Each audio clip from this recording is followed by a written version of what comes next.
أعوذ بالله من الشيطان الرجيم بسم الله الرحمن الرحيم Babu salatul havfi. Bu salatul havfninki babudur deydi.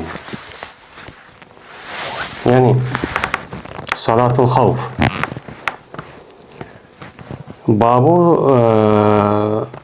Babu salati inde havful aduvi degan gap. Yani düşmandan qo'rqqan vaqtning o'zida urushga chiqib kelib, mana musulmonlar mana jihad urushga chiqib, shu chiqqan vaqtning o'zida düşmanlardan qo'rqinish bir ahvol bo'lgan vaqtning o'zida namozni qanday o'qiymiz? Deydi, bu men shunga aloqador bo'lgan nima u? Mana bab degan. Yani bu salatul havf deb ataladi. Bu salatul havf aslida shu payg'ambarimiz sallallohu alayhi vasallam hijratniki 5-yili mana shu ma'lum bir joyga mana shu Najd tarafga chiqqan, shu bir yerga urushgan. Mana ma'lum vaqtning o'zida yani shu payg'ambar alayhissalatu vassalam bilan birga 6 adam birga chiqdi ekan. Birga chiqqan vaqtning o'zida shu Abdullah ibn Mas'ud roziyallohu ta'ala anhu qatorliqlar bor ekan. Shu vaqtning o'zida jafoliq bir urush o'tdi ekan. Şu vaqtning o'zida bu jafoliq bir urush bo'lib, urushga chiqamiz deb, ya'ni rasmiy urush emas, shu bir qabiladan shad urushimiz deb mengib, bular shu ma'g'ichilik orliqda keydigan bir narsa yo'q. Shu yo'lda bir faqatla ulg'a shu bir dona to'gi bor ekan. Bu to'gini navbatlashib menib ashlanmagan ekan. Ammo uniki keyedisa bir oyoq yo'q. To'gi menida hammamiz desa bir dona to'gan. Shu vaqtning o'zida bununki puti şu tişlip gitip şuna aytibek aşındak putunki yüzü tişlip gidilken mağa vaktin yüzüde tişlip mağamay aşındak vaktin yüzüde bulan onundaki putga bir latta bir nersi tenip şu qo'miniki quzaq o binaskerahlarni şununla bu uruşqa mağa deken. Benim mağa vaktin yüzüde bu yerga o bardı ekan, borganda ekan, qanday bo'lgan bu yerdagi bu urush har ikkala taraf, mana bu yana kofir taraf ham payg'ambarimiz sallallohu alayhi vasallamniki ma tarafidagi bu ikkala taraf bir-birisi bilan urushmay, bir-birisini ehtiyot qilishib shu vaqtning o'zida yenib ketdi ekan. Mana shu vaqtning o'zida bu birinchi qatimliq bo'lgan bu yana salatul xavf niki o'qilish shakli shu chog'da mana bo'lgan bo'lib, oyatmi mana va in xiftum va in xifta degan oyat shu vaqtdagi o'zida shundoq tushib ekan. Va iza kunta fihim fa aqamta alahumus salata degan oyat shu chog'da tushib salatul xavfga oid bo'lgan oyat shu chog'da tushib ekan. Endi namoz asr mana peshin, asr, xuftallar bu 4 rakat. Undan boshqa namoz ham 3, bomdod 2 rakat. Men asli şu rakat bo'yicha shundoq bo'ldi. Safar qavvaqning o'zida 2 rakat namozniki o'zi meni 4 rakatniki 2 rakat bo'ldi. Endi salatul xavf meni oldingi hesdim o'tib ketdi. Xavf bo'lgan vaqtning o'zida o'chan o'zida har bir odamniki o'ziga tushadigan, o'qiydigan namozniki farz bo'lishi 1 rakat bo'ldi. Endi 1 rakat bo'lgandan keyin bu channing o'zida bu imom hamma odam şu imam bilen yani aşı imam bo'lgan adam bilen ben aşı adam bilen o'qiyman deb hammasi shuni talishib boshqa odamniki imam bo'lishini o'chaniki o'zida bular obdan ko'rmaydi. Obdan ko'rmagandan keyin mesela payg'ambar alayhisolatu vasallamdek men shu vaqtdagi o'zida bular anadan keyin ashundaq shu qo'mondan bo'lgan shu odam yani imam bu qanday qiladi shu askarlarning o'zini 2 bilakka bo'lib bir bilakni şu düşman taraf qartıdigan gap, yeni bir bilakniki o'zini bilan billa 2 rakat namoz o'qib qolsa, 1 rakat namoz o'qib, undan keyin uni berib, undan keyin uningki o'rniga bo'lib kelib, mana bular undan keyin payg'ambar sallallohu alayhi vasallam o'qib, undan keyin sayd qilib bo'lgandan keyin uni oyoqqa berib, shunga payg'ambar sallallohu alayhi vasallam o'zi ayrim salom qilib, ular undan keyin kelib, o'zi ayrim andik salom qilib, ular namozdan chiqdi. Namozga chiqqan vaqtdagi o'zida yoki chiqqandagi 1 rakat kep kalan da bir rekat qilib qolgan vaqtdagi o'zida uni ayrim yana nima qiladi? Ular ayrim o'qib, shundan namozga chiqib, namozga turadi. Ya'ni 2 rakat bo'ladi. Endi bu yerda bu namozdagi o'qilish shakli Payg'ambarimiz sollallohu alayhi vasallamda qilgan rivoyat har xil bo'ladi. Shundoq yana tövanda deyiladi. Ya'ni shunga asosan bu ba'zi ulamolarimiz deyishicha Payg'ambar alayhissalatu vassalamdan rivoyat qilgan shu salatli xavfniki o'qilish shakli 16 xil bo'lgan deydi. 16 xil bo'lgan. Yani 16 xil shundoq o'qilib ekan. Endi bizniki Imom Azam rahmatullohi alayhi şu Abdullah ibn Ömer radhiyallohu ta'ala rivoyat qilgan hadisni asos qilib, mana oyatni deganimizdek shundoqcha o'qiydi deydi ekan. Aslida agar imom undaq biz imomga ixto qilmay bo'ldi o'zimiz har ikkili salaf ayrim imomga ixto qilib o'qiymiz desa, o'chaning o'zida u bundaq bir shaklchi bo'lmaydi. O'chaning o'zida mana birinchi sabti tug'an, birinchi qatim tug'an o'zi ayrim bir imom bilan o'chani namoz o'qiydi. Yani ulu o'qib bo'lgandan keyin ular dushman taraf qarab turganlar ular keladi o'zining imomdan uni ayirib o'qiydi, o'chani o'zida u shakllanadi. Ammo bu imom nihoyatda muhim. Hammadan shuni bak hurmatlaydi, nemisi ma'qul deydi, shundoq taqvo ajoyib imom bo'lgandan keyin biz u odamniki oqida o'qigan namozning fazilatini biz qochirmaymiz. Fazilati shu olamiz degan vaqtning o'zida bu salatul xavf vujudga keladi. Endi ba'zi ulamolarimiz deyishicha bu salatli xavfniki o'zi bu Payg'ambarimiz sollallohu alayhi vasallamniki zamonida shu vaqtning o'zida Payg'ambar alayhissalatu vassalam xoscha, ammo Payg'ambar alayhissalatu vassalamdan keyin bu salatli xavf degan namoz yo'q deydigan men az bir qism ulamolarimiz çok bakin. Lekin ko'p sonli ulamolarimiz bu salatli xavf Payg'ambar alayhissalatu vassalamdan keyin mana o'qilgan, mesela sahabeler Abu Bakr, Ömer, Osman Ali radhiyallohu ta'ala anhumlar ve onundan başka sahabeler benim şunda o'qigan bo'lgandan keyin bu namozni shundoq shaklda o'qiymiz deydimdi. Endi bu yerda bular Payg'ambar alayhissalatu vassalamga xos degan bu gapni chiqarishdi. Va iza aqamta va iza kunta fihim degan oyatga va kunta degan ularning ichida sen bo'lsan, ya'ni shu qo'rqib shunda urush chiqib g'azotga chiqib shu vaqtning o'zida namoz o'qiymiz deb namoz vaqti kelib qoldi endi. O'shaningizda dushman mana hujum qilamiz deb turdi. Tug'an vaqtning o'zida qanday bo'lgan gap? Mana mushunda bir ishlar bo'lgan vaqtning o'zida sen degandan keyin xitob bo'chad mufrat payg'ambar sallamga xos. Unda o'g'aniki bu namozniki o'zi payg'ambar sallamga xos deganlar çok bor. Mana ko'p sonli ulamolarimiz, ya'ni jumhur ulamolar yo'q. Bu esa kunta fihim deb o'tadigan bo'lsa-mi? Bu Peygamber sallamdaki hayatidaki kimi davamlaşkan. Bundaq ayetler Kur'an-ı Kerim'de naidicek. Anda o anıkin uçan üzere lebzi xas olmadan onunki hükmü am deb qaraydı.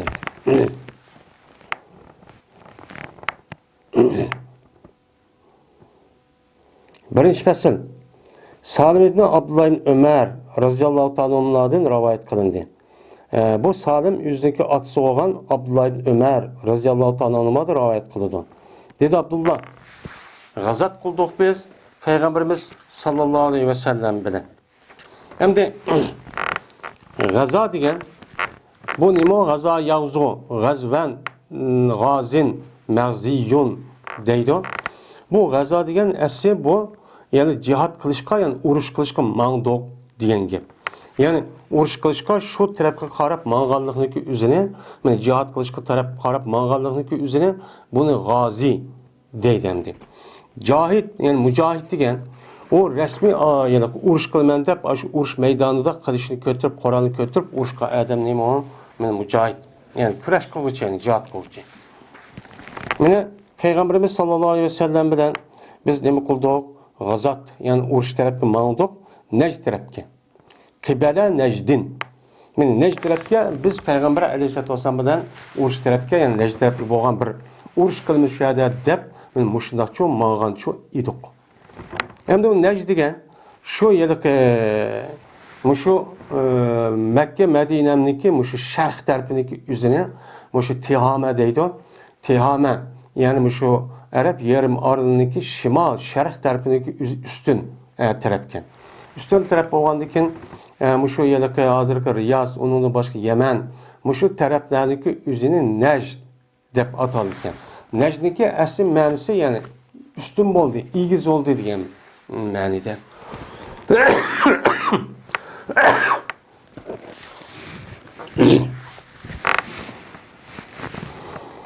Mene necd taraf qarab biz nima qildik? Jihad qilamiz deb shu chog'ning o'zida yana cho mangdik. Mangandaki shuning bilan nima qildik? Dushmanlar bilan biz cho turib qoldik. Mene vaza yuvazi muvazanat deydi muqabil. Yani düşman bilan muqabilchi kelib qoldik. Yani rasmiy urushimizda ikki taraf, mene u taraf turdi, biz bu taraf turimiz, mushtaqcho keldik. Kelgandan keyin shuning bilan biz ular uchun nima qildik? Sap tutdik. Yani sap tutib, bu urush maydonidagi o'zida urushga vaqtimiz qalamkan bo'lmaydi ana. Shu qo'mondonniki, meni qo'mondonliginiki ostida men sap bo'libchu mangdagan gap. Men sap tutdik. Sap tutgandan keyin shuning bilan nima bo'lib qoldi hamda düşman ayağı qarab turdi. Biz mayada turmaymiz. Sap turib shuni urush holatidan. Urush holati bo'lgandan keyin shuni namoz vaqti shu kelib qoldi. Namoz vaqti kelib qolgandan keyin shuni Payg'ambarimiz sallallohu alayhi vasallam qanday qildi? Mana tudi holatiki namoz o'qiydi biz uchun. Yani biz uchun men imom bo'lib namoz o'qish uchun nima qildi? O chog'imizda Payg'ambar tudi. Payg'ambar tug'gandan keyin Payg'ambar og'is namoz o'qishni katta ish. Unda bo'lgandan keyin shuni bilan bu Payg'ambarimiz sallallohu alayhi vasallam bilan bir guruh askar Payg'ambar birga turib nima qildi? Namozchi o'qidi. Va oldini qildi, yana bir guruh nimalar askarlar, ya'ni dushman tarafga qarabchi turdi. Mushtaq turdi. Turgandan keyin mana Payg'ambarimiz sallallohu alayhi vasallam nima qildi? Ruku'chu qildi. Unda bir kishi bilanki yüz bilan dedi. Yani yüz bilan birga bo'lgan mushu kishilar bilan Payg'ambarimiz sallallohu alayhi vasallam meni ruku qildi va sajda qildi. Payg'ambar ikki sajdani. İkki sajdani shu qildi. Meni namozdagi bir rakatda ruku va sajda bilan andagi bir rakat tamom bo'ldi. Bo'lgandan keyin bular Payg'ambar bilan namoz o'qigan bu kishilar meni qaytdi. Meni yana bir toifniki o'rniga u toifa nima qilmagan, namoz o'qimagan. Dushman taraf qarab turgan, yana bir tarafga nima qildi? Qaytdi. Undan keyin bular keldi. Bular kelib, ular andan keyin meni Payg'ambar bilan mana namoz o'qib, undan keyin bular nima qildi? Ruku qildi Payg'ambar ular bilan bir rakat va ikki sajdani cho'q qildi. Shundan ikki sajda qilgandan keyin mal bir rakatni tugatdi. Tugatgandan Payg'ambar nima qildi? O'zi ayrim shundan yolg'iz turib salom cho'p berdi.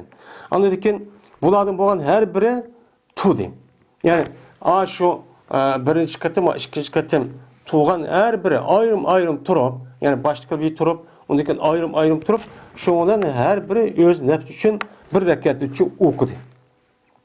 Bir rakat okudu. O ikki sajdani çok kıldı. İkki sajdani qilib, şundan nima qildi? Ular meni attahiyatni o'qib salomchu berdi. Anadagi shu mushtaq qildi, bu shu yeni birisi ashtaq qildi. Va rivoyat qildi nima Nafi yuqoriga hadisdagi o'xshagan bir rivoyat ashtan rivoyat qildi. Ammo ziyoda qildi Nafi ma rivoyatida. Shundaq ziyoda qildi. Pasiga bo'lsa qo'rqinish hamda bu ikkili taraf endi mana yuqorgi ahvol, ikkili taraf rasmiy men urush qilamiz deb sap turgan vaqti taxi. Rasmiy qo'rqish ahvol emas, rasmiy urush qilamiz deb sap turib turgan vaqt. Endi qachoniki bo'lsa bir qo'rqinish, u qo'rqish qattiqroq bo'lsa yuqorgi ishlardan. Qarab baqsak, o'changizda rasmiy qo'rqish undan qattiq, u sapni to'xtatib qo'ysa to'g'ri bo'lmaydi. Rasmiy dushman bostirib kiryapti, voy yugurib boshlab kiryapti. Namozchi vaqti kelib qoldi. Namozniki o'zini men o'qimasak bo'lmaydi. Meni jamoatdan ham o'qimasaqchi bo'lmaydi. Mana yuqorgi hadisga asosan, mana shu namozni ayrim o'qish bo'ladigan gap. Lekin ayrim o'qimay, bunu qanday qildi? Jamoat bilan o'qidi. Bu jamoat bilan bu o'qish bu islomdagi dinida nihoyat muhim o'rin. Yani ayrim qilish buyunish qat'iy emas, o durustchi emas. Shuni bilan qachonlik qo'rqish ashunday bir qattiq bo'lsa, o'qiydilar ular mana rijolan piyoda, ya'ni piyoda turgan holatda meni nima qiladi? Meni namozchi o'qiydi. Meni qiyam bo'lgan holatda o'zidagi qadamlarining ustiga. Mana rijolan degan rajulaniki jam'isi, mana qiyoma degan qoimuniki nimasi jam'isi. Ya'ni oyoqda turib, putida turib, o'rib turib, muşunda nima qiladi? Ayrım bular. Meni aştaqçı namazçı o'qiydi. Yo'q bo'lmaydi, agar to'yda bo'lgan bo'lsa, meni uloq mingan holatda meni namoz o'qiydi, qibliga nima qilib, oldini qilib. U chog'ning o'zida rasmiy urush unida qattiq bo'lib qo'rqinish ahvol. Meni mushundoq bo'lsa, namozni mush vaqtning o'zida mushtacha o'qiydi. Yoki qibla oldi qilmasa-chi bo'ladi. Qibla oldi qilmay, ayr adam piyoda mengib yoki o'ri turib, u chog'ning o'zida rukunima shundoq sal tavan qilib, saydin unida tavan qilib, meni shundoq qilib, mushtoq o'ri turgan holatda bir adam meni o'ltiramasa, ya'ni ba'zi odamlar bor, o'ltiramay tik turadigan. Meni o'sha odam qanday namoz o'qisa, buni shundoq namoz o'qiydi. Ammo mangmaydi endi. Meni shundoq namoz o'qiydi. Agar uloqning ustida yo mashina yoki boshqa bir narsa ustida bo'lsa, shuning ustida turibla namoz o'qiydi. Dedi imom dedi, ne yapayım?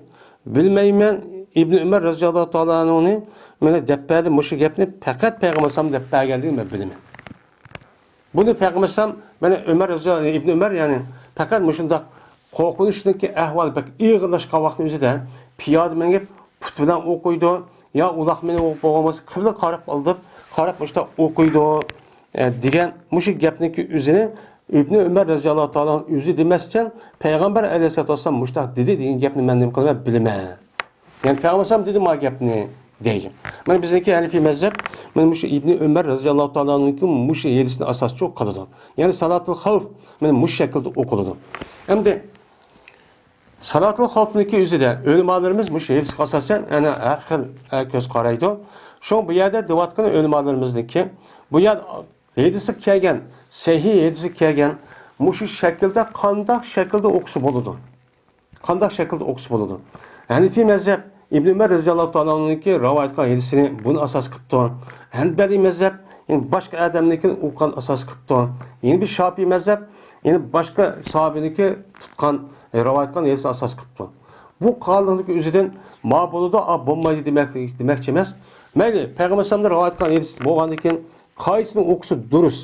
Ammo imom Azam mani o'qisak ma shaklda bu sal ubdaroq deb mani shu tarjih qildi. İmam Ahmed men manida rivoyat qilgan masal ubdaroqda buni rivoyat buni tarjih qildi. Mana bu İmam Shofiy men mandan o'qisak deb falon sahobaniki rivoyat qilgan buni cho asoschi sal yaxshiroq deb mani nima qildi? O'shaning o'zida mani tarjih qildi. Bu ani o'qisa mal bo'lmaydi demoqchi emas. Afzallikda shu mani qilamiz degan gap. Bo'lmasa, shu rivoyatga asosan qaysini o'qischi bo'ladi endi ahvol qarab.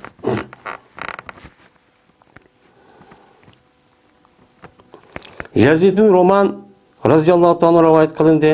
Salih ibn Havvat rivoyat qildi. Bu adam payg'ambar anda bir kishi rivoyat qildi, o'qidi u kishi payg'ambarimiz sallallohu alayhi vasallam bilan meni zotir riqa kunida xavf namozniki yuzining men o'qa adamni nima qiladi rivoyatchi qildi. Endi zotir riqa degan gapning o'zi shu bo'lgan urush. Yani Necd tarafta bo'lgan urushniki o'zi put qo'llari ajda teshilib ketgan, qonab ketgan. Mushunda bir urushniki o'zini shu vaqtning o'zida bosh put qo'llariga, ya'ni putlarga ashundaq lattayu binasi tengib, men ashundaq qilgan bir urush buni zotir riqa urushi deb ataladi. Yoki bo'lmaydi, zotir riqa degan gapniki o'zi mana bu nima u? Ash maxsus muayyan bir joyniki ismi ekan. Ya'ni bu. Mana shunda deb rivoyat qildik jazman men bir grup meni sap tutdi bir grup payg'ambarimiz sallallohu alayhi vasallam bilan va yana bir grup bo'lsa men dushman tarafda nima qildi? Tuvdi. Dushman tarafda tug'gandan keyin undagi payg'ambarimiz sallallohu alayhi vasallam men o'zi bilan birga bo'lgan grup jamoat bilan bir rakatni o'qidi. Ondan keyin payg'ambar alayhisolatu vasallam meni shu qoyim bo'lgan holat shu tutdi. Men ular o'z nafsi uchun namozni nima qildi? Tamom qildi. Ondan keyin bu qaytdi, undagi sap tutdi. Men dushman tarafdagi bo'lgan taraflar va keldi yana bir taraf. Uning bilan kelgandan keyin ondan keyin men andi buningda payg'ambar sallallohu alayhi vasallam bir rakat o'qib bo'lgandan bu ayrim yana chiqib ayrim namoz o'qiydi ekan. Buni tugit bo'lgandan keyin ondan keyin yana bir sap keladi ekan. Onun ona payg'ambar sallam uni bilan yana bir rakatni o'qidi, qilib qoldi u namozidan. Namozni qilib qolgan yana bir rakat bu bilan o'qidi. Ondan keyin meni payg'ambar sallam meni shutdi, meni nima qilib, meni bu yerga mana o'ltirgan bo'lib. Men o'ltirib shutdi va tamam kıldılar ular öz nefs üçün. Namazı nima qildi? Öz ayrım bular namazı tamam qilishdi. Andaki Peygamber mana ular bilan Peygamber nima qildi? Hammasi birlikib andaki bu bilan salom qilib, andaki bu yana ikkinchi qatim kelgan ama guruh bilan andaki bu nima qildi? Salomcho qildi deyildi. Unda o'g'andagini birinchi guruhniki o'zi ayrım o'qib, shuni bilan bu nima qildi? O'chaniki o'zidan bu yerda salomcho qildi deyildi.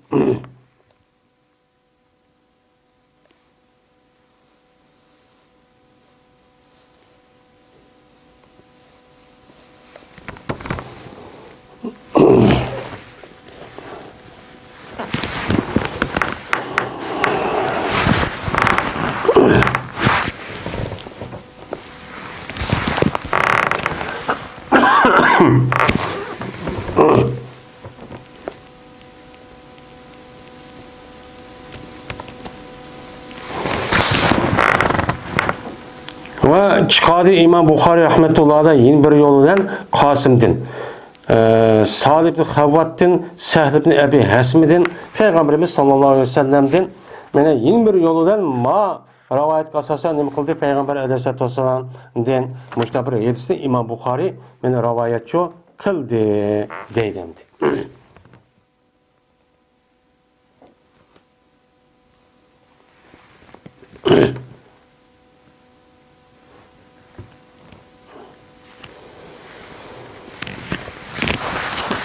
Cabir radıyallahu anh rivayet kılındı.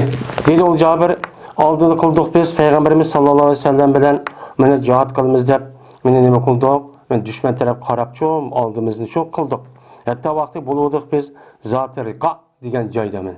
Joy deydi asli. Dedi Peygamberimiz dedi bu Cabir. Bulduk biz qachoniki kelsak meni berdik biz qachon bo'lgan edik. Meni qachoniki kelsak mana bir daraxtki soyisi bor. Shu yana shoxlari jiq, men soyliq bir daraxtniki ustiga kelsak, qilib qo'ydik biz bu daraxtni Peygamberimiz sallallohu alayhi vasallamga qilib qo'ydik. Ya'ni Peygamberimiz o'zi soydab ashadi son deb qo'ydik. Dedi Cabir. Keldi bir adam mushrikdan. Bir adam Peygamberimiz yana daraxtni qashda o'shada turibdi yolg'iz. Biz atrofga ketib qolibdik. Kelgendeki şu vaxtda bir müşrikten bir adam geldi. Vallahi ki Peygamberimiz sallallahu aleyhi ve sellem'in kılıçı ısıklık idi daraxtga. Daraxtga ısık qadashlik adeti şu idi. Egendi aşta boğandiken meni aldı. Bu adam Peygamberimiz sallallahu aleyhi ve sellem'ninki kılıçını meni elip uçan üzerinde onu deyken o Peygamberimizdeki kılıcı bu adam gılaptı nima qildi sug'adi. Gılaptı şu çıkardı ixtiyaratdan. Tatib şu sug'urib şu çıkardı. Çıkarıp dedi bu adam Peygamber sallallahu "Etahafuni." Men de qo'rqamsan dedi. Degandagi Peygamber dedi, "Yo'q, men qo'rqmayman." dedi.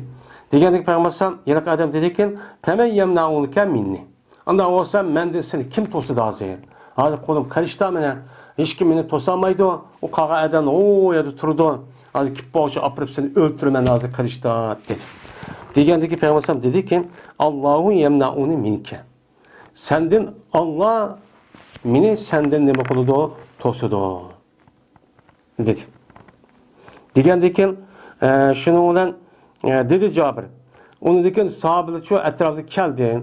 Kelgandagi qo'rqatdi. Men o odamni Peygamber alayhisolatu vasallamniki ashablari nima qildi? O odam qo'rqatdi. Voy qilishni istab, unda qilma deb atrofga hamma yugurib ketib, o'taqandiki shuning bilan o odam nima qildi? Qilishni meni g'ilobning ichiga tiqdi va qilishni o'z joyiga qo'yib qo'ydi, isib qo'ydi. Isib qo'ygandan keyin endi u odamni bular qanday qildi? Uni chu o'qilib bo'lmaydi ana.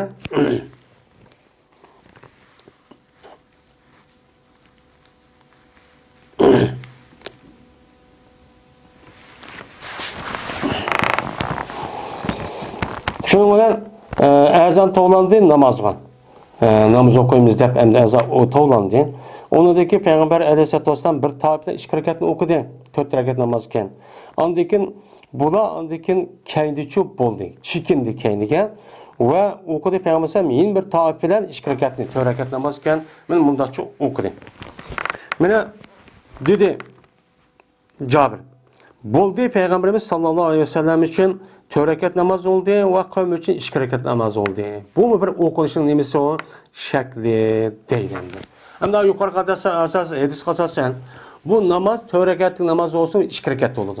Endi ma'noda mana Jabir roziyallohu anhuning rivoyat qilgan hadisida namoz 4 ammo birinchi saf uchun 2, ikkinchi saf uchun yana 2, payg'ambar alayhisolatu vasallam uchun 4 cho'p bo'ladi ekan.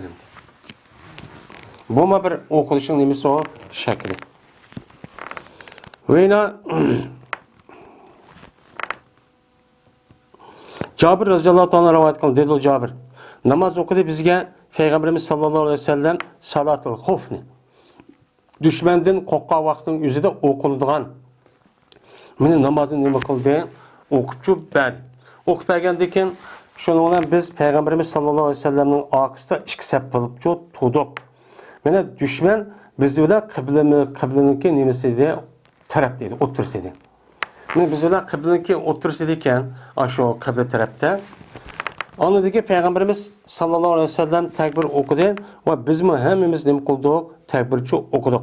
Andaki Peygamberimiz ruku kıldı ve bizim için hemimiz ruku kıldık. Andaki Peygamberimiz yüzün 5'ini rukudun köterdin ve biz mi hemimiz 5'imiz için köterdik. Andaki mene pes oldu Peygamberimiz secde kılışkan o pes çok boldu. Secde kılımında pes çok boldu. Ve anda bir sepki mene Peygamberimiz yandışıdan. Yani Peygamberimiz arkada turduğan birinci sepki o nima qildi? Meni bo'lim uchun past cho'p bo'ldi. Va tudi shu saydi qolgan vaqtning o'zida meni keyingi sap dushman tarafga cho'p tudi. O'sha saydi qilmay dushman tarafga qarab turibdi endi. Bular. Tudi deydi o. Peygamberimiz sallallohu alayhi ve sellem meni saydini tugitib edi. Va tudi anda bir sapki Peygamberimiz yaqin bo'lgan sap o'rishu tudi. Meni turib mushundaq cho'p qilib edi. Mene pes oldu, keyin kep kalgan sep seydigen. Yani yelek seydi kalvaktımızı düşman tarafı tuğan. Men bula, andakin bulu çok geldi seydi kılımızda. Çok bula men buldu. Men andakin bulu tuğdu. Tuğandakin ondakin yeni bir sep, kip kalgan sep o çok ilgili oldu. Ve men yeni bir aldık sep o keyin çok buldu. Andakin Peygamber ruku kıldı ve ruku kıldık biz hemimiz. Hemen şunda bu mu bir okuyuşundaki şeklerini. Andaki Peygamber yüzdeki 5'ini rukudun kötüydü ve bizim 5'imiz ne rukudun kötüydü. Anladıyken mene Peygamber seydige tarafki pes oldu ve Peygamber yakın boğan bir sepki o birinci rekatte kim boğan bu sepki umunin buldu uma pesçu bol dendi. Bu ma bir okuş şeklendi. Andaki yine düşman tarafı boğan yeleke kinki sepniki yüzü utudu. Peygamberimiz sallallahu aleyhi ve sellem seydini tügütüveden ve Peygamberimiz yakın boğan septik kişilerim o seydini tügütüveden mene kim kalgan septiki yüze pes oldu seydige ulası seydi kıldı. Onu seydi kıldı.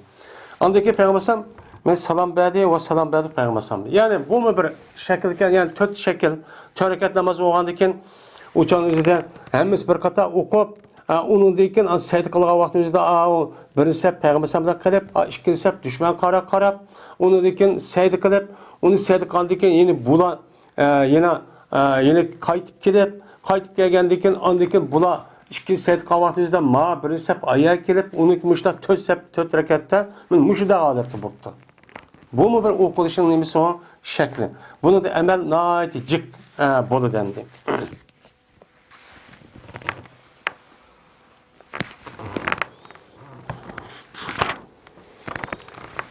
İkinci fasıl.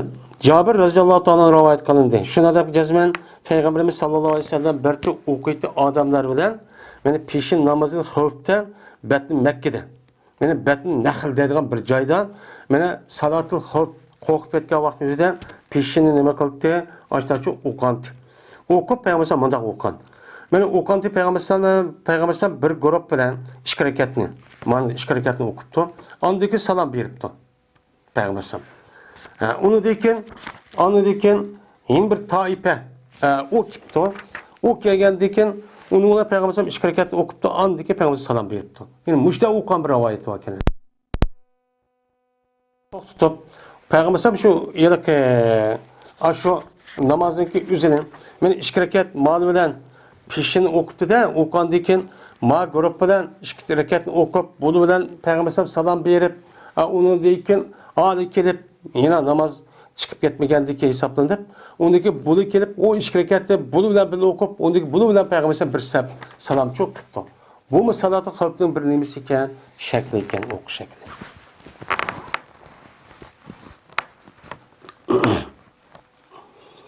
Üçüncü fasl. Ebu Hureyre radhiyallohu ta'ala rivoyat qilindi. Shunadaki jazman Peygamberimiz sallallohu alayhi vasallam tushgan edi. Zajnan, Asban degan joyniki o'tirisiga mana jihad qilamiz deb ketib berib, o'shaga nima qilgan tushgan. Mana bu joyniki o'zi, bu yerlik Makka bilan Madinaniki oralig'idagi bir joy ekan. Shuga tushib ekan. Shuga tushgan vaqtimizda ham urushimizda shu joyda mushriklar shuni deb ekan. Mana mulla malı üçün bağdır. Bir namaz var ki o namaz mana ulağa ata-analların ballardı mı bek yaxşı gördüğün bir namaz var. O namaz kavun esir. Mana müşrikim okurken de şu 5 vaxt namazdaki içinde en mühim boğan namaz esir namazı. Mana bu esir namazda kalgan namazı mühim. Ama şunun içinden yani usta namaz var o salatı va hafizu ala salat va salatu usta degan. Benim muşu salat usta degan bek yaxşı gördü bula. Değişip şunun bilen unda o andaki sizlar muşira şuna değişipti. Unda olsa sizin işini bir yak ekevna. Bulağa bir kata mayl olupla, bir kata jügürüp beripla, bir de jügürle aşı namaz yani okuyma diye vaktin üzerinde. Men aşıda kıldı değişiptendi. Peşinde kısma kılmaydı. Uçağınızı ancak mühim deyip karmaydı o. Uçağınızı kağanıp kıldı. Ama namaz yani pek mühim oldu. Şu namaz vaktin üzerinde. Biz bunlar bir etilip namaz doğu vaktin üzerinde. Biz andaki bunu veyran katlı örtüp veyran kılmışlar. Kıvateli dedi. Şununla Cibril Aleyhisselam geldi Peygamber sallallahu kaşıgan. Kaşık geldi. Kaşık geldi. Oktur bunu muşta deydi o deyip. Onundaki Cibril Peygamber sallallahu buyurdu ki şu ki bölge Peygamber sallallahu yüzün eshabları iki parça. İki parça bölsün. Onu olan mene Peygamber sallallahu bir namazı çok okusun. Deyip muşta nima kıldı buyurdu dedi.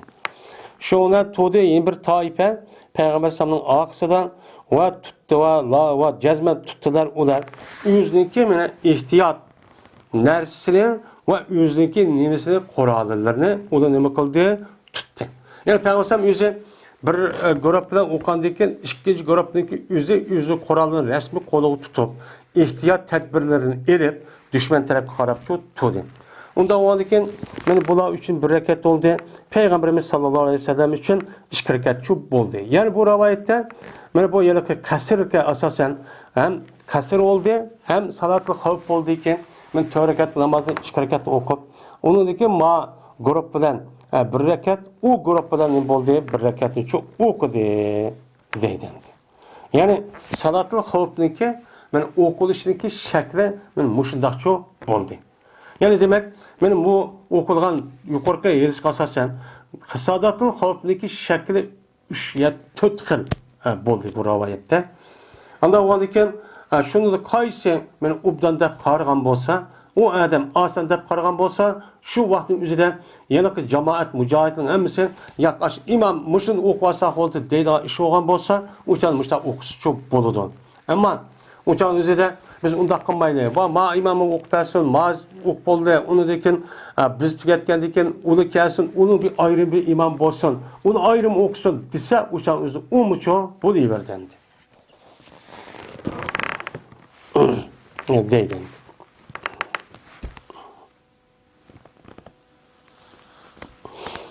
Babu salatul aydayn.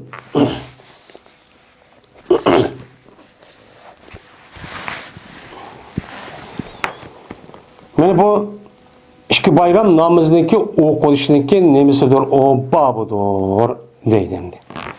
Endi ikki bayram Qurban bayramı bilan Ramazan bayramınınki namozidagi o'qilishniki shakli, uniki hukmi, mana qanday vaqti diğerlerinin üstücü toxtalılgan nima o?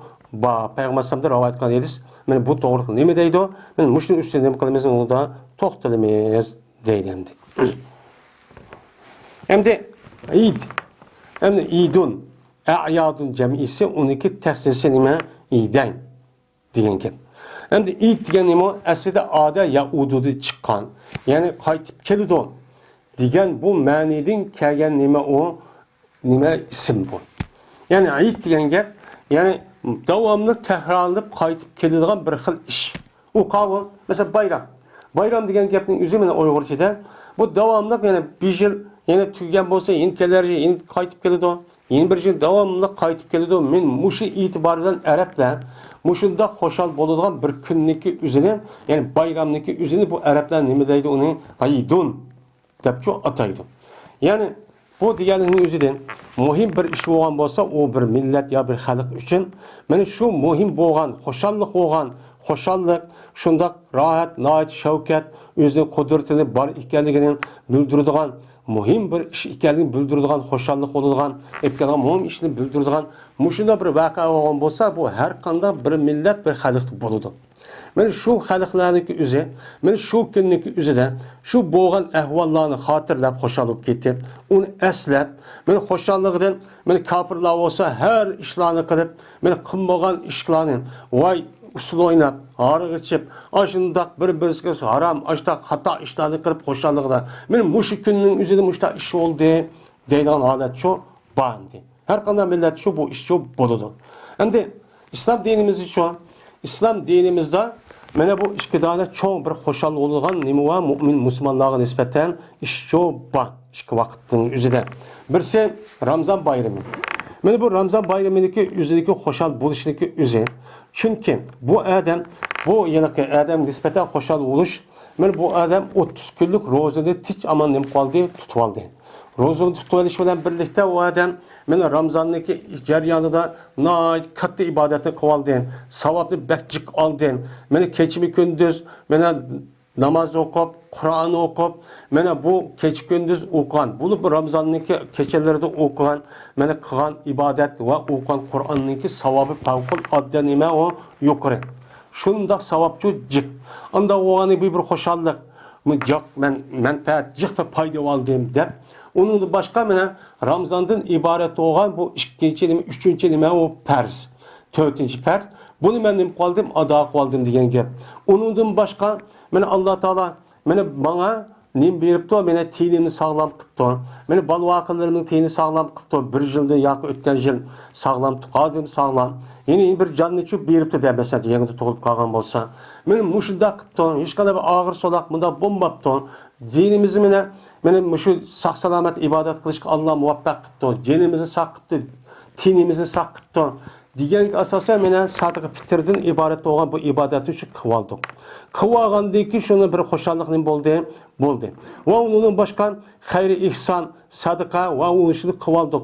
Meni Ramazonni qilsak 1dan 10, 10dan 100 necha million beradi. Agar zakotni berish unga muvofiq bo'lsa, uni berdik. Men mushunda xo'shallikdan iborat bo'lgan, meni farz ibodat, uni va had silab mushta bo'lgani bu xo'shallikdan degan shunga nisbatan bir mu'min musulmonlarga nima bo'ladi? Xo'shallikchi bo'ladi. Men xo'shallik bo'lganda shu xo'shallik e'tiboridan anadekan Ramazonniki tugagan atsi men bayramchi bo'ladi. Endi islom dinimiz endi bayram bo'lganda bu xo'shallik asli insonning tabiati bo'ladi. Bo'lgandan keyin asli mushtaq bo'ladi deb atmasdan bunuga men xolis uningda o'ynaydigan, xo'shal bo'ladigan unda bir ish bo'lmasin. Bunuga men uni jazmat tizginlab turadigan, uni cho ashta to'sib turadigan mushu insonniki nafsida aslida la'maratun bisu bo'lgandan keyin davomli yomon ish buyurib turgan ish bo'lgandan keyin voy xo'shalib ketdim deb ashunda harom ishlarni, xato ishlarni qilib qo'ydim. Buning qarta bunda bir ishlar shu yuz vermesin deb uning ichiga andikin ibodatniki eng muhim bo'lgan men namozni nima qildi? Kirgizdi. Namozni kirgizib, mo bayramda namoz o'qiydigan bir faoliyatni qilib oldi. Birinchi kuni mana bu xo'shallikniki shukronasiga asosan buni o'qiysiz. Men bunu qilayotgandan keyin anadagi shuni bu sizning xo'shalligingiz ibodat bilan aralashsin. Bu boshlanishi buni bilan boshlasin deb andak bayramlarimiz uchun bu yerda nima qildi? Mana vojibchi qildi. Endi Qurbon bayramiga kelsak, Qurbon bayraminiki o'zida nihoyat cho'ng bir xo'shallik bir kun. Zilhijjaniki qancha 13 kun. Chunki bu kunning o'zida men 5-farzdan iborat bo'lgan haj faoliyatniki o'zida meni qolgan birodarlarimiz shu haramga ketib, shunda Japonda tatib ashadi bugun meni ibadetlerindeki en muhim olan ibadetlerini Arafat degan gapni tünügün tügütüp, onu dekin Zulhicce nimede Muzdalifada onu tügütüp geçidi yaqi. Onu dekin hazır nime kıldı hazır hem de şeytanı taş etti. Onu dekin tavapni kılıp, mene sadaratul tavap. Mene onu kıp dekin hazır beşini düşürüp, hazır mene nime kıldı hazır, mene bu kurbanlık kılıp, mene ihramda çıkıp hazır açtaq oldu. Bir hoşallık oldu. Hoşallık olgandaki şu hoşallık aslında bizim hoşallık oluşumuz gerek. Onundan başka mene İbrahim Aleyhisselatü Vesselam'dan mene kelgen bir sünnet var, o kurbanlık kılış. Mene İbrahim Aleyhisselatü Vesselam'daki yüzdeki en yaxşı gördüğün, en birden mene balısı olgan, mene bu belki yaxşı gördüğün bir balısı olgan şu vakti üzerinde İbrahim Aleyhisselam'daki şu kırıp gitip 80 neçe yaş karga vakti üzerinde mene perzent köygen, mene naati bek perzentlik bek aştaktı. Mene şunu olan Mene Allah Teala bu İbrahim Aleyhisselam'ı sınaş için sen kimni yaxşı görürsen de yüzdeki oğlu olan İsmail Aleyhisselam'ı buğzaş için nima kılgan buyurgan. Buyurganlıkın Allah Teala mene İbrahim Aleyhisselam'nınki mene imanın resmi müstahkem ikkenligi bu sınaqni ötkendiki onun ornaga mene yoğun bir qo'shqani Allah bunu kan emdi deb aşı muştaq gülep qavaqning üzerinde mene Allah mene asmanda cennetin bir qo'shqani tushirgan. Tushirib elsilik ma Şunu güzel Resul de kabul kılındı. Onun ornağa sen bu perzadlık kılmay, onun ornağa hayvanlık kıl. Dep onu düşürüp Allah bunu kabul kıldı. Şunun olan bu kurbanlık ne bolu bir yerde sünnet upçu davamlaştı. Bunu bir hoşallığı da. Allah Teala bu şurada kabul kılıp eğer aşırı balağın boğuzla degen bozkanda kılıp her bir adam üzün bağlısını boğuzlap kıldığı bir kurbanlık üzerindeki Allah'a yakın iken bildirdiğin bir işçi bol. Bunun ornağa Allah Teala anı kıpverdi. Bu bir hoşallıkçı boldu. Mene hoşallık olgandaki şu hoşallıkniki işlik asasen biz nim kılışımız gerek, bayram kılışımız gerek. Mene kurban bu şu kurban bayramındaki sebebi şu, mene hikmeti şu bu. Bu olgandaki şu an bu yerdeki bu bayramın üzümü halis unda bulmasın, kandak olsun. Mene bunun içi bir ibadet. Allah'ın yakındaşlık olan bir iş bolsun. Men bu işden başlanılan anıdaki başka hoşallık işlerini şu işte kısana oynamsılan, nakş etmamızdan, dap çalamsılan, uçağımız kısanı şu boludu. Dep bundan ne bakan onu berketken. Bunun hikmet çok bu andı. Anda o andıkken bu bayram namazındaki üzü, işki bayram namazındaki üzerindeki okul şeklin. Men onunki hükmü, vacip mi, sünnet mi diğerlik vaktin üzerinde ölümanlarımızdaki bazıları sünnetteydi, bazıları müstehapteydi, bazıları perzdeydi lekin ortak gelgen hüküm yani Hanefi mezhebimizin nime perz kifaye. Perz olup yani kifaye. Yani onunki malum bir derecede insanlar okusa onu yeni bir de başka insanlar okuyamak kasımı uçan üzerinde bolu sahipçi boludu. Hem de bayram namazındaki okuluş şekli, cüme namazındaki şartları ve onu imam buluş gerek, cami yani şehir buluş gerek, yani imam buluş gerek, İslami devlet buluş gerek, diğerledek bir tane nimi var, yani hükümçü var. Bunu ki aldığı akıdan nimi yok, sünnetçi, namazçı yok. Onu da başka bu cüme namazındaki hutbundaki üzü, bu nerede okuldu? Cüme namazı burun okuldu ama bayram namazındaki üzü de şu bayram namazı ok boğandığı için ne kılımız onu okuyumuz. Hem okuluş şekli tekbir. Bağımdı bu okumayacağım bir tekbir. Bizdeki de 3 tekbir. Yani birinci rekette kulak tekbir kulak kakkan deyken. İkinci rekette mi yine secde ruku kılışındaki aldı 3 tekbir. Kalganı da 5 deydi o, kalgan mezhep. Kalgan 7 deydi o, mesela okşamaydı hem de. Yani birinci fesil. Ebu Said el-Hudri radıyallahu ta'ala rivayet kılındı. Dedi Ebu Said, berti Peygamberimiz sallallahu aleyhi ve sellem mene çıktı, mene bayram, Ramazan bayram günü de ve kurban bayram günü de musallağa çıktı. Musalla. Yani şu Medine'deki sırtıdan, Medine'deki şehrindeki sırtıdan mescitteki sırtıda bir cay vardı. O ne mi? Musalla. Namaz okuyduğun cay. Yani namaz okuyduğun cay azap yoğun meydanı ne kıldı? Çıktı. Çünkü o namazın üzerine mescid okusa Adem'den sığmaydı. Bu bayram namazı kelga Adem'de var, cüme namazı kelga Adem'de nacik oldu. Onda o vakitin ayrı bir yerdeki okuydu.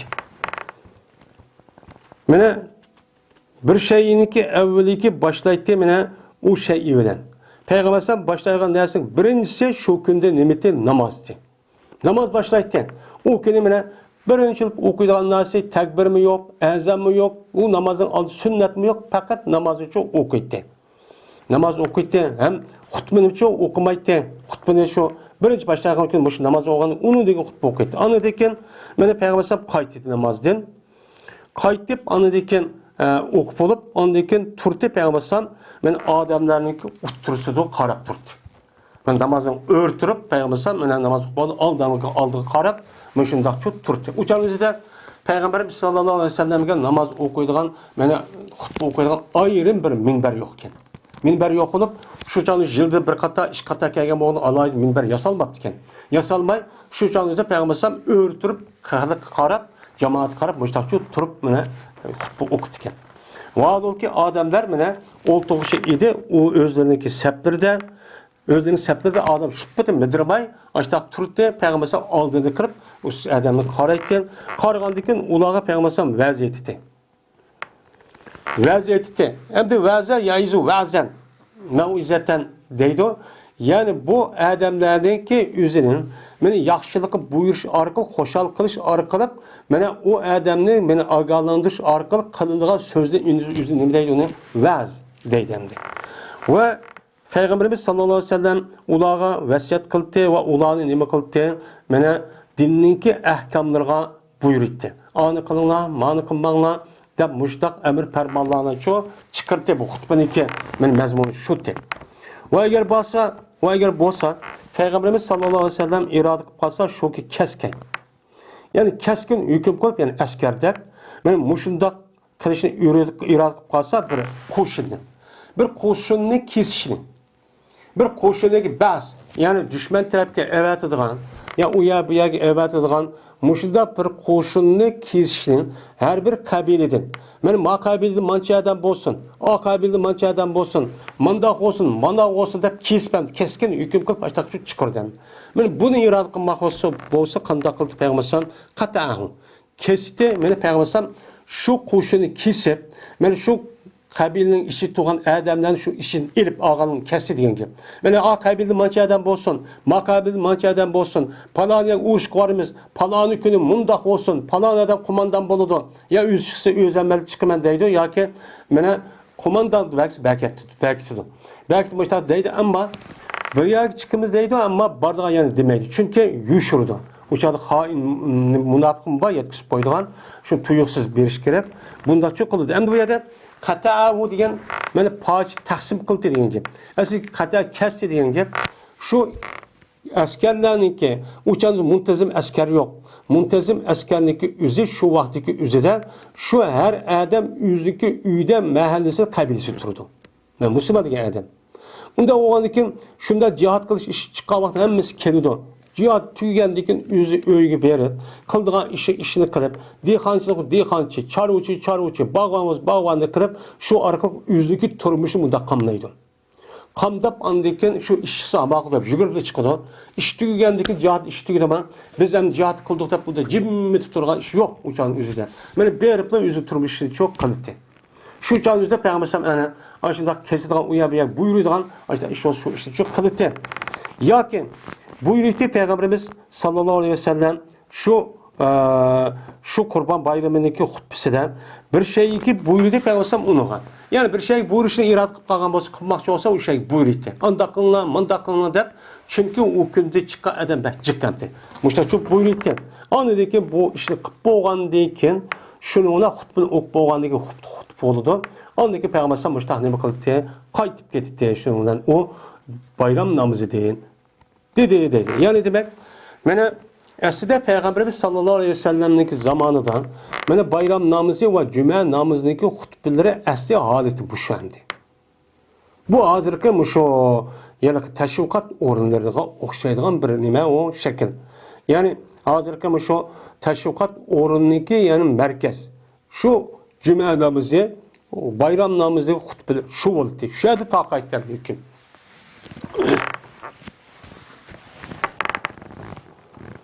Cabir Samura radıyallahu ta'ala rivayet kılındı. Dedi o Cabir'e, namaz okudum ben Peygamberimiz sallallahu aleyhi ve sellem bilen iki bayram namazını gayri merretin. Bir katım emez. Yani cık çok okudum. Ve iki katım emez. Cık çok okudum. azansız ve tekbirsiz. Müştəki okuduğum. Anda o adıken ben bayram namazının üzerinde, meyli kurban bayramı olsun, meyli Ramazan bayramı olsun, bu namazın üzerinde nemi yok, azan ve tekbir yok. Ama o vaxtdaki üzerinde, bana as-salatu camiatun, mesela Arapçadan. Bunda toğlaşıyor var. Bizdeki rayonlarımızda onunki ornağa Allahu Ekber. Yani başka bir sözlük toğlaşıyor var. Çünkü adamlar oxturuş için. Ama namazda okulgan azabıda tekbirindeki aynen sığısı şekli yok. İbn Ömer radıyallahu anh'dan rivayet kılındı. Dedi o İbn Ömer. Berti Peygamberimiz sallallahu aleyhi ve sellem Abu Bakr Ömer. Mene bula okuydu işki bayram namazını hutbinin aldığı okuydu. Mene hutbini kiyin, mene cümenin eksendi. Mene hutbini kiyin, bayram namazı şu buruncu okuydu biz azı şu müştak okutkan tekendi. Deyni. Muttafakun aleyh. Soraldı İbn Abbas radıyallahu anh'dan odin. Aya sen hazır olduğumu sen Peygamberimiz sallallahu aleyhi ve sellem bilen mene bayram namazı sen hazır olduğumu dedi. Uçanınızda İbn Abbas radıyallahu anh kişikti dendi. Kişik oğandaki şunu soravatkan gibi. Sorgandikin İbn Abbas radıyallahu anh dedi ki hemen dim oldu hazır oldum. Kan dağıtısa mene çıktı Peygamberimiz sallallahu aleyhi ve sellem mene çıktı bayram namazı okuyayım deyip ondaki namazı okuydu. Anındaki namaz okup oğandaki hutbe okuydu. Ve zikr kılmadı İbn Abbas. Yani azanını ve tekbirini için zikr kılmadı. Yani azan okuydu, tekbir okuydu diyen gapni kılmadı deydi İbn Abbas rivayet kılan bir adam. Anıdaki Peygamber sam muşunda hutbe okup anıdaki keliti ayallarını kaşığı çok kelitti. Hem de adamlar cihkiyagandayken o netçe mesela Peygamber aleyhisselatü vesselam zamanında 114 bin sahabı varken 114 bin oğandaki mesela Müslüman boğanın hemmesi de belki Medine şehriniki üzerinde iş kılıp 50-60 bin iş bomba degeni 100 bin buluşu mümkün. 30-40 bin. Uçağınızda vallahi çok ayallah oğamakın bekcik oludu. Peygamber aleyhisselatü vesselam avazı hazırlıkta mikrofon yok. Uçağınızda avazını üzüp bәлім cəhədi yetip bir yerге ayallah akıda toğandı getmegen buluşu mümkün. Şu Peygamber sallallahu aleyhi ve sellem erlerge kılıçıyla birlikte ayallahım ayrım kırıp ayallah terpikçi bardı. Şuna berip Peygamber aleyhisselatü vesselam şu ayallaha Allah'ayda çok veznəsiyyət çok kılıttı. Ve ulağın için kılıttı Allah'ayda çok əslitti. Yani demek şu cemiyetin orada kişilerin emez qandaqki kişilerge bu dini ta'lim terbiyeninki üzüden şu kişilerge ehemmiyet bergendek ay Allah'ım aynen nemi kıldı ehemmiyetçi berdi. Ana onu kişiler anlap kaptı. Ülkeye çok deppersun demekti. Müşter çok kılıttı. Onu dikinizde ve ulanı yani sadık kılışkı nemi kıldı buyurdu. Şimdi sadık kılışkı buyurdu deydi. Yani bu yerde biz oylayımız ki öğündeki işçideki asas İktisat kişinin koluda. Bizim düşüncemiz şu. Lakin İslam dinimizde kandaki kişininki ayrım. Yani aşında mülk boğandak. Ayal kişininki özünki müstakil neymiş oludu? Mülk oludu. Mesela o kavu mülk edigen o ayal kişininki mesela mehri. Ata-anası bergen hediyelik nesle pul. O ata-anası eğer tukalır ülüp gelse uludan kelgen neme miras. Ve ondan başkalar kelgen mesela hediyelik kelgen, evetken ya ki olmaydı imkan bolsa işlep öyde eğrinik ruhsatıyla makul dep vaqt çıkarıp aştaqısı tapkan aştaq olsa ayrı bir mülk oludu. Bu yerde Peygamber ay Allah'ını karıştırıp sadaka buyurdu degan gap ne degan gap? Bu sadaka ayal kişinin koludu batı degan gap. Nima? İhtisab. Şunu nima qildi? Buyurdu. Şunu sadaka buyurgandan hem onun üstüge ayal kişiniki muşu dini meseleniki üzere sel bir kadar ayalınki asli tabiati bek infaal, bek tesircan. Yani bir nesli iştik tesir kubul kıldıgan, bek hissiyatcan. Mundak oğandikin bu şeytan bundak sebepten tutuverip ayallarını hata iş kılışka bek nim kılıdı, urundu. Yani çıkara hata iş ayallarını ütüp alıdı. İğir besik emez, ağzı iştik. Aşında bir nesli iş tesir uçurap gidiyordu. Oylap olanmayla. Yani aklını oylap ayarladım. Akıl var. Aklını işlet boğuşa bu ayallarını hissiyatı töpük ekip gelip aklının üstüge. Şununla akıl ayal işlemeye yani hissiyatla iş kalan iş oldu. Bu akıl hatalık iş çıkıyordu. Çıkandaki şununla Peygamber Aleyhisselam bunu bilgenden keyin şu hatalıkni yo'q qilishniki eng muhim nimasi sadaqa berish. Sadaqa balani ya degan nima bor? Mana so'zi bor. Mana bu hadisning mazmuniga asosan. Shunda sadaqa qilishga buyurgandan keyin shu bilan ko'rdim men deydi. Shu ayollarniki o'zini mana mayl bo'ladi. Hava yahvi deydi yani. Ma'na yaminu degan ma'noda. Meni mayl bo'ladi ular o'zi quloqlarga. Şu sadaqa qilishga Peygamber şunda buyurgandan keyin hammasi qo'li, qanday qilib quloqlar mayli hammasi qo'lig'idagi shu oltinni va halqalarni. Men halqalarga nima bo'ladi? Mayli bo'ladiki, mana dafiy qiladi bu ayollar Bilal roziyallohu ta'ala. Bilal roziyallohu bilmayapti ekan.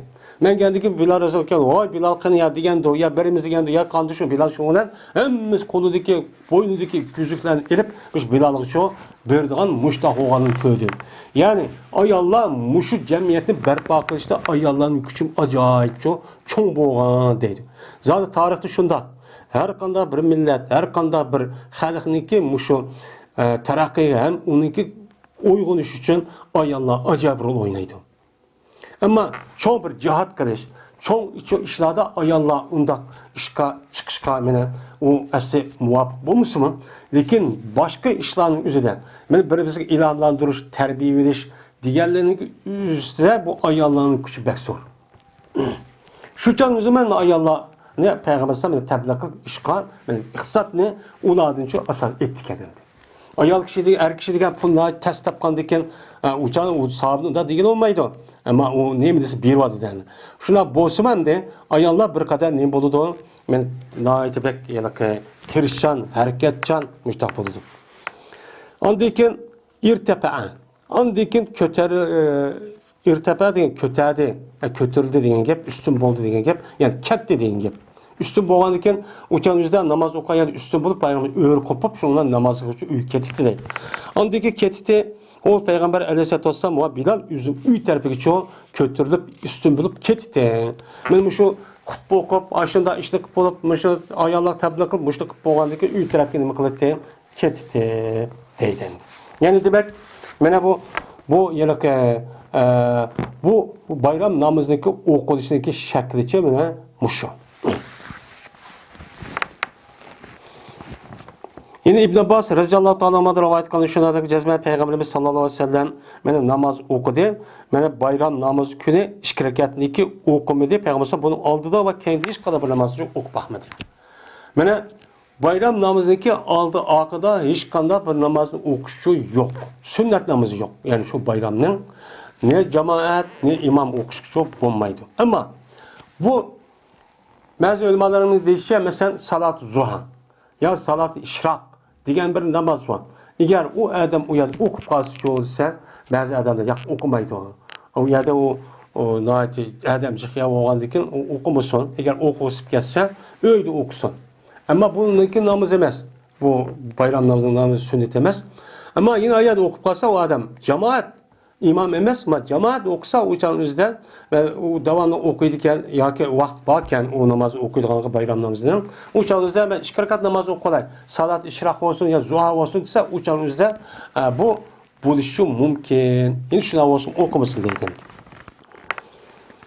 Va ummatiya roziyallohu ta'ala rivoyat qildi ummatiya buyurdi bizni shuni buyurdiki buyuruldik, ya'ni umirna buyuruldik bizni buyurulduk biz. Yani buyruğucu kim o? Peygamber sallam. Men Peygamber bizi buyurdu şunuki çıkargayımız biz heyzlar ayallarını. Huyyaz degan nima? Haizunniki nimasi jamisi huyyaz. Bu adın vazifeyen bu haiz ayallar. Yani haiz ayallarının üzümü bayram namazlarına çıkışka Peygamber sallam buyurdu. Yani bütün çoğun küçük men er ayal heyz köygen köymegen şu öyünün içinde turulgan tegmigen ko'yliq ancha chiqmaydigan, hijoblangan qiz bolani tatib, hammasi chiqsin deb buyurdi endi. Va ikki bayram kuni men hez ayollarni chiqarishga nima qildi buyurdi. Hamda hez ayollarning o'zi bir asl bas chiqmaydi, bu namoz o'qigan bo'lganda chiqmasi kerak. Lekin bayram namozi chiqsin deydi. Va yana buyurdi, mana chiqarishimizga kimni? Zavatul hudur. Buniki mufridi nima? Xidron. Xidrun demesi nima? Hudur. Yani xidrun hudurun deydi, ishkak uy. Yani şu işçilik öğleniki işçilik boğan kızvallı var. Yani erkekmek koç koyluğa anca çıkmaydıgan, hak görülmeydigan aşta nemeler var, kızvallı var. Yani şunu demekçi. Ben şunu çıkarışımı neme kılıp yapmasam buyuruydu. Şununla bulan neme kılıp ben hazır oldular olar Müslümanlarınki cemaatiga ve ularınki davetiga çoğu hazır oldu. Nazır olup, ezler ayallar ularınki namaz okuyduğun caydı bir taraf oldu. Namaz okuchu okumaydı. Muşdak kalıttı. Çünkü o günlük üzerinde nait paylayacak. Bununki paysının içinden Müslümanlarınki cemaatindeki sahnindeki üzerine ben cemiyet Müslümanlar cıhken bula dişli közçü kapırlarga dünyaya bunu için güldürüş. Onundan başka ben aş çoğun kişik aşı hezler ayalanın hemmisinin çıkışlık üzü öyle kepkalan kişik vallahi var kız vallarının yüzünün çıkışını üzer. Ben bunu mu sanıcı köpeydi de hem uyadı muhim davet oldu. Muhim davet olğan çakırık olğandı onu da neme kılış gerek, onu menfaatliş gerek, onu için okuş gerek benim. Dedi bir ayar şu vakti üzüde. Ya Resulullah onda olsa hemmimiz çıksak, çıkmış bulmaydı dep kalsa, onda olsa ya Resulullah bizden birimiz yok, ol birimizge cülbab yok. Cülbab deydi, asıl cülbab degen aşu yelik muş yotkan dek, yoğu mudak, yelik abayım emez. Ay yok, nemede yoğanda beşinde atıp mı? Doğru kolay. O bir kelime var. Kimniki üzerine Arapçada cülbab, calabib deydi. Bu cülbab dediğin şu. Yani yoğun, yani onunki yeni mi yok? Ben müşüdak yapılan tepede madak yani kivalıgan nesin üzerine cülbab deydi. Bizden de birimizge çıkımızsak ama öyde keydiğin normal kiyimiz var. Ama sırt çıkan vaktin üzerinde ayrım keydiğin cülbabdan ibaret olan yapınıp müştak kıldığı bir kimimiz yok ya Resulullah. Bunu kandak kılımız dedi. Diğer vaktimizde Peygamber dedi ki litul bisa sahibetuha min cilbabiha. Men o ayalga yüzdeki hem rası keydüsün yüzdeki mene cülbabısındaki bersin. Eğer o hem rasıdan men uşk cülbabı buptan. Mene o cülbab olsa onu birip tutsun ariyetke. Ya olmaydı o cülbab olsa uçan üzerinde bir tane cülbab olsa cülbab yok. O nasıl oldu? İkisi bir cülbabın içi sığdı. Ben muşdak dağda çıkıp çıkmış çok olmaydı. İlla ki eğer ne baksan çıksın dep muşdak çok digenti. Muttefakına değil. Şimdi Peygamberimiz sallallahu aleyhi ve sellem'deki zamanında ben muşdak alet çok bu şu şekil cemiyet muştaktı. Yani uçan üzerinde kayır olamdı, yaş olamdı, hatta ki Peygamber sallallahu aşı tek erkekmigen, aşı icaplanğan, aş kızvalının üzü koç koyluq ançı çıkmaydıgan, körülmeygen kızvalının üzümü men u çıksın degendiki o vaktin üzüdeki cemiyet nait paksti. Uçan üzüde mene sahabeler erkeklerki üzü o ayal kişimi ma kızım onu çok onu dikkat kılmaydı. Şunu buyurulgan deydi ölümalarımız. Ama kinki devrinin üzüde Kinki devrinin üzerinde yaşanğanlar çıksın ama yaşlar çıkmışsın dedi. Bunu demiş bunda deydi ise Ayşem'deki bir sözü varken Ayşem'de tekrar ülüp ketmegen vaktin üzerinde boğan cemiyetken şu vaktin üzerinde Peygamber Ayşem şuna degenken eğer Peygamber hazır boğan bolsa ma ahvanı körgen bolsa Peygamber ayallarınki camiye çıkışka mescid çıkışı tost deydiğim bir sözü varken şu sözleri nakıl kılıp asas kılıp hazır cemiyet bozup gitti. Bu tehe minjinin aldıdık yapmamı. Minjinin aldıdık cemiyetin bozup getirip şu vaktiki üzerinde 1200, 1300 yıl mı, 1200 yılın aldıdık yap. Şu vaktiki üzerinde cemiyet bozup getirip ayallarını mescid çıkıştın ula mekro çıkmışsın, yaşlarını depaşlar toskan. Hazır çoğu. Müstahım. Ayşe Rezallahu Teala rivayet kılındı. Dedi Ayşem. Cezmen Abu Bekir radıyallahu ta'ala'nın kirdi. Şu Ayşem'nin kaşığa vaan ol ki şu Ayşem'nin kaşıdan iki tane kız vardı. Hem de cariyetun diyen gep. Cariyetun bu esi cara yacri ah diyen gep. Cariyetun diyen akçı ayal diyen gep oldu. Bununki cem'isi cariyatun. Cariyatani, cariyatun. Bu cavarin.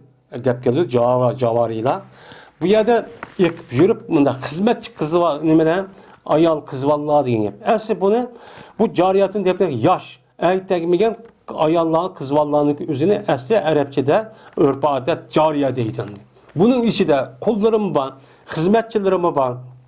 Aylık hizmet selip kıldıgan. Men bu mu var? Hemen ösüşü alıdı. Eslem cariye degeni yani aytagmay tektas yaş ne var? Aş hizmet kız kalalap sudak ekip bekatuma yerip kaldım demey. Kıp durduğan muşundaq nimene ayallarınki üzerine yani kızvallarını cariye eydemdi. Bu an. Mene Ayşem'nin kaşıda iki tane bir cariye vatide. Birisi muşu Hasan Sabit'inki bir kızı iken şu onunki cariyesi deydi o. Yine birisi şu malum kim o birisininki cariyesi iken. O canlıda Ayşem'i tek küçük. Peygamber Aleyhisselatü Vesselam ölüp ketken vakti hem de Ayşem tek 18 yaş girdi iken. 18 yaşta şuna Ayşem tul kalgan iken. Onda o iken şu 15-16 yaş vaktimdi. Ya o 7 yaş vakti ya ki 14 yaş vakit. Şu vaktimizde Ayşem'in karşıda iki tane kız varken. Kız varken neminiki kız varken. Mene Mina'nınki küllerde mene nemi kıldı bula bu iş kız varla mene dap urtu deydi. Yani Mina külleri kavun Mina boludan çünkü yani Kurban Bayramı'nın küllerinde. Kurban Bayramı'nın küllerinde bu iş kız varlınki üzü dap vurdu iken, dap çaldı iken, dap. Ve urdiken bu iş kız varla yani urdiken degeni bu şu dapını urup yani dap urdiken andaki tezribinin üzüm hem dap vurdu bu ya et bayan tefsir deyimiz. Ya olmaydı urdiken degeni uçağın üzerinde bu dapını bir urup iş kısım üzerinde ondaki bu iş kısım urdiken putunu urdemdi. Putunu yani Araplarınki üzerinde usul oynasa ayarların üzerinde putunu ya urup mesela kartellikler işte takılan işi var ya bizdeki raylarımızı bolu dene. Muşta ya urup burada usul oynap dap çep muşta kıldığan bu kızvalı idi deyden. Yeni bir rivayette deyişçe Tuğanni yani Nakşet'ti. Ayşem'le kaçta işki cariye var ki bu işki cariye Nakşet'ten kızvalı iken. Hem dap olurdu hem usul oynaydı ya Nakşet'ti deyden. Nakşet'ti bu işkeyden. Men ne böyleyse anda bir mesele ki mene değişti ensarla bu az günüde. Bu az günününki üzüde bulunan bir işlavatı. Bu az günü kavun en naçar gün degen gep. Anda o anikin Peygamberimiz sallallahu aleyhi ve sellem şu Medine'ye girişten burun Evs bilen Hazret kabilesindeki oturusunda 120 yıl etrafında uruşup diken. 120 yıl oturuşup bu uruş 120 yıl toxtamap diken. İşki uruş kan. Devamlı uruş, birisi öldürüşüp, müştəq qılğan uruş toxtamay. Peygamber Aleyhisselatü Vesselam kaçan ki Peygamber Mekke'de Medine'ye geldi. Şununla bu ikisindeki otursa da andaki bu adavat tüger. Şununla ihvat olup, şuna kandak oldu diye andaki resmi İslam dinimizdeki mene Türk, asal Türk'lüğü kaldı. Ben İslam dini müştəq alet ettim. Şu vaktin üzerinde iki kabile birbirini ürüp ketken, adamların eslep, onu kılan uruş limenlerin danlap, şununla bununla andaki yeniden uruş çıkmakçı olan yaş ballar kızıktırış için birbirisini değiş başta kıldığın bir taka avalet degen birbirisi değiştiğin başta bir şiir vaatı. Şu şiirini mene okuyduğun nimvatı nakşediğin iş kız var. Şu bat. Mene Peygamberimiz sallallahu aleyhi ve sellem'nin özü mutagaşşin bi savbihim. Tagaşşa ya tagaşşa yani gaşşe yakşa. Peygamber Aleyhisselatü Vesselam yep bağıcı idi. O Peygamber yüzün demesiyle kim bilen? Kim bilen yüzün yep bağan idi değil. Yüz yep cimmedi yani yetip diken. Ama Ayşem'le kaçta iş kızvalının yüzü tapuru. Aşağının yüzü de putları da yake değil. Ben açta kalıp andaki bu yani bu az günde okulgan Hazret'in Evs kabilesinden okulan şiirini okuşup benim muşundaq çoğu kılıdı diken. Muştaq kıttandı. Peygamber yüzün cimmeti yetip, bir ravayetin yüzü yetip aldı değil, cimmeti yetip aldı deydi o. Şunu yetip tuğandı değil. Tuğandı ki şuna bu işkeylen Ebu Bekir Reziyallahu Teala'nı nemi kıldı? Kokattı. Kirpli koktu var, bir ravayeti var. Şuna kirpla bu çanın yüzü de Ayşem'le kaçken Ayşem Bekir'in çağını nemi kılığın bu de. O kızmanın nemi kıldı o. Uya kız karıp manket tohtat deydi o. Anladaki Peygamber ne deydi o? Ben tevendi deydi o. Ondaki Peygamber yüzünü açtı. İş kızmalığa, nakşe usul oynayan iş kızmalığa, mene ayılık Ebu Bekir andak yedendi, intihar yani korkat dediğin gibi. Yani korktu baştakın nim kalkılın uykunda diyendeki şunu olan Peygamber yüzünü geçip dedi ki, "Da'uma ya Ebu Bekir, kupay buluşku yapma." Çünkü innaha, çünkü makün, hazır makünün üzeri bayram gündürdür. Bayram günüdür. Yine bir rivayette buna da bak. Hay Ebu Bekir, Cezmen her kanda bir milletin bir bayramı oldu. Mana bizning nimamiz o bayramimiz. Bayram degan nima gap? Xo'shal bo'ldi degan gap. Xo'shallikni nimiz qavi? Mana o'chanimizda naqsh aytib, usul o'ynab, mana mushundaqchoq qiladigan gap, dapchalab, mushtaq qiladigan gap. Ammo o'g'aniki bu kunning o'zida shu ishni qilish nima u durust. Durust o'g'anizdagi sen uni nima qilma, to'sma, uni cho'q qilsin. Deydimdi. Yani bu nima u muttafaqun alayhi bo'lgan nima u hadis. Yani İmam Buxoriy bilan İmam Muslim rivoyat qilgan nima u hadis. Anda o'g'andikin men mushu hadisga asosan meni qandoq bo'lsa bo'ladi? Bayram kunning o'zida bayram namozini o'qib, meni takbir hammani o'qib qilib bo'lgandan keyin Allohga qilgan ibodat, men birinchi boshlab bismillah deb aytgandan keyin uniki shu xo'shallik yuzidan ashidaq azroq meni dapudumba, uniki naqshasi o'qib, harom bo'lmagan, er ayol aralashmagan, mana u naqshniki o'zi qandoq bo'lmagan fahish, xato ishniki o'ziga kuch ko'targan. Voy aşık oldum deydigan unda gapni qilmagan, havasi qo'zg'aydigan unda bir she'r bo'lmasdan, men musulmonlarning ittifoqi, inoqini va ularniki tarixda o'tgan noit isil axloqini musulmonlarning ichiga noit ubdan ishlarni yeyish maqsadida o'chan o'zida u kunni o'qisa, u ishni qilishga durust. Chunki hadis bor. Mana hadis. Mana islom diniki o'zi vasat din. Biz normal yo'lni tutishimiz kerak.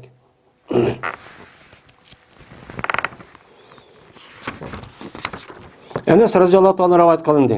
Dedi, berti Peygamberimiz sallallohu alayhi vasallam, men atdiganda mangmaydi bayram kunida, mana Ramazon bayrami kuni atdiganda mangmaydi namoz o'qiyman deb, hattoki yeyti Peygamber alayhisolatu vasallam bir minch xomalani. Bir minch xomalani nashd qilib etib, anadagi bayram namoziga cho'm mang'atdi.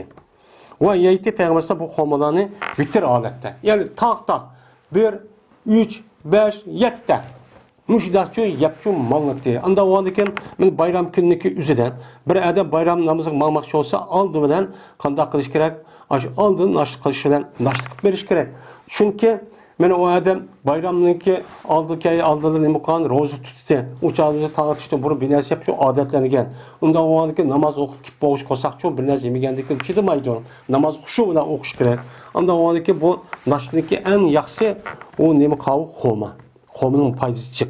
Men buni o'ylash uchun nashni çok qilish kerak. Bu bir nima sünnet. Jabir radhiyallohu ta'ala rivoyat qildi dedi Jabir berdi Peygamberimiz sallallohu alayhi vasallam. Qachoniki bo'lsa, mena bayram kuni bo'lgan bo'lsa, meni muxolifatchilik qildi yo'lga, o'z kelgan yo'lga nima qildi? Muxolifatchilik qildi. Ya'ni qarshi qildi. Ya'ni qarshi qildi degan gap Peygamber sallam namoz o'qiydigan ma kuni ma yo'ldan kelgan bo'lsa, namoz o'qib bo'lgandan keyin o yo'ldan ketdi.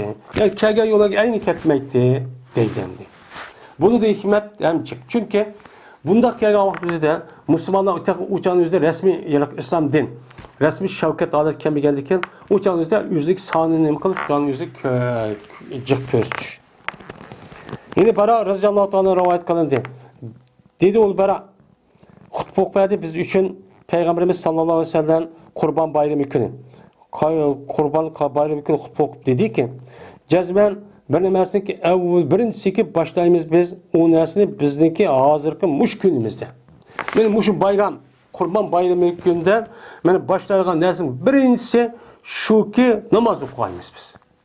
Birinci kıldığın işimiz namaz. Ondan keyin qaytimiz, namazı o'qib olamiz, o'qib bo'lgandan keyin anadagi nima qilamiz? Bo'g'izlaymiz. Mana qurbonlik qilish namoz o'qib bo'lgandan keyin cho'p bo'ladi.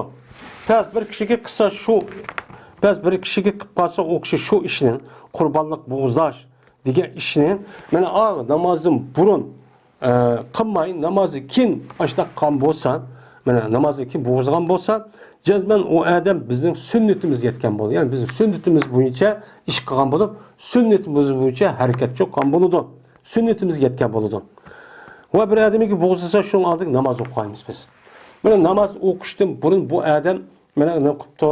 Bo'g'izlabdi. Qurbonlik chiqqan bo'lsa, o'chan o'zida bu bo'g'izlarning o'zi faqat bir go'sht. Bir go'shtni qo'yi.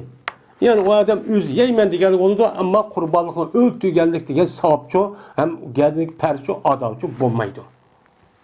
Ki aldırgan bo'ldi bu adam. Mana bu yana qo'yniki o'zi ahli uchun.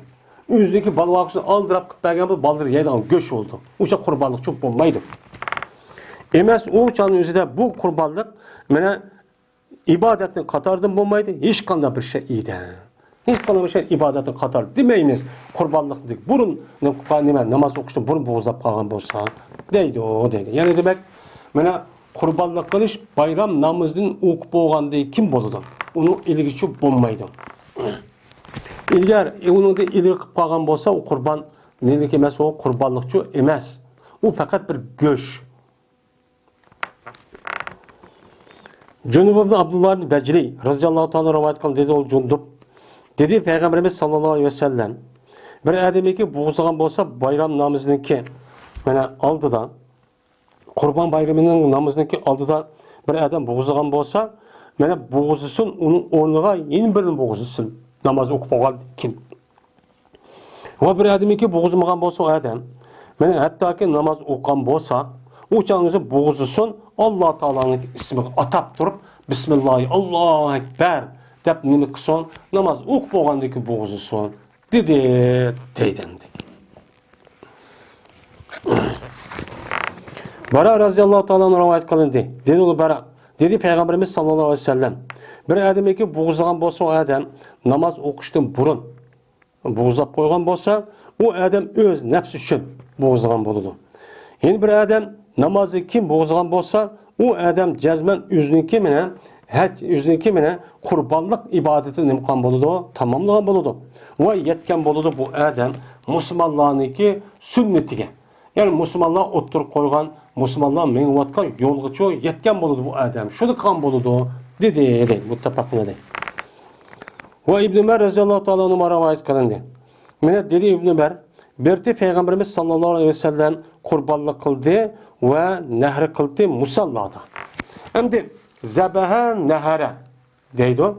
Zebaha diyen gepnin özü. Bu yerde hayvanın boğuzlaştaki şekli o yıllık Araplarda iki xil. Bizning rayonlarımız bir. Çünkü bizning rayonumuzda tögü yok. Tögü yok olgandaki bizdeki rayonumuzu boğuzlaş fakat zebihiden ibaret olgan. Aş yatkızıp durup bütün boğuzlap aş bıçakını şu boyunu sürkeş. Yatkızıp duruş. Bu zebihi deydi. Nehir degen bu yıllık tögünün özü yıllık ört oğuzu yatkızmaydı. Yatkızık bulmağındaki ört oğuzup durup bu putunu bağlap şunu olan aşağı yıllık boyundaki bir yani şunda inçkili bir baş kesiyorduk ayılık mühim. Tumu yanın özüge bunu nehir deydi. Bunu olan tögü bir kan çıkmadı yadıdı. Şunu bu nehir oludu. Benim şunda benim zebihi ya ki nehir kan bolsa o kanda kıldı peygambersan benim musalladı kıldı. Yani namaz okuyduğun şu çoğun şehrin sırtıda yerde çok aşağıda çok kıldı dedi. Hem de onda o andaki kurbanlık kılışınınki asli kılınan yer bu mahalle emez. Mahalleniki sırtı olan şehirindeki sırtı olan yerde çok kılış. Çünkü onda olan çağın üzerinde bana şehirindeki muhitini, bana yolundaki paskanlığını ne kalıdı saklap kalıdı. Eğer şehrin içinde hem yerde kılırsa uçak kan paskına furak iştahut geldi. Yani Peygamber müştak kıptı kemine. Şu bombası uçağın üzerinde kandaktı. Uçağın üzerinde öy az. Uçağın üzerinde adam az. Aşında turuğu Peygamber ma mahalle adam mağdaya paskınıp geldi o, kanıp geldi o, şu ses burap geldi de Peygamber mahallenin işi tıkınmay sırt kıptı. Yani demek Peygamber 1000 yılının aldı depo olan 1400 yıl aldı da. Muşta talim birikti yani. Mene bu şehirdeki ve bu şu mahalleniki pakizlikte mene Peygamber aleyhisselatü vesselam bu şundak nimkitiken ehemmiyet çok biriktiken. Bizim şundak çok kılışımız gerekti. Ve ahir da'vada enelhamdülillahi rabbil alemin.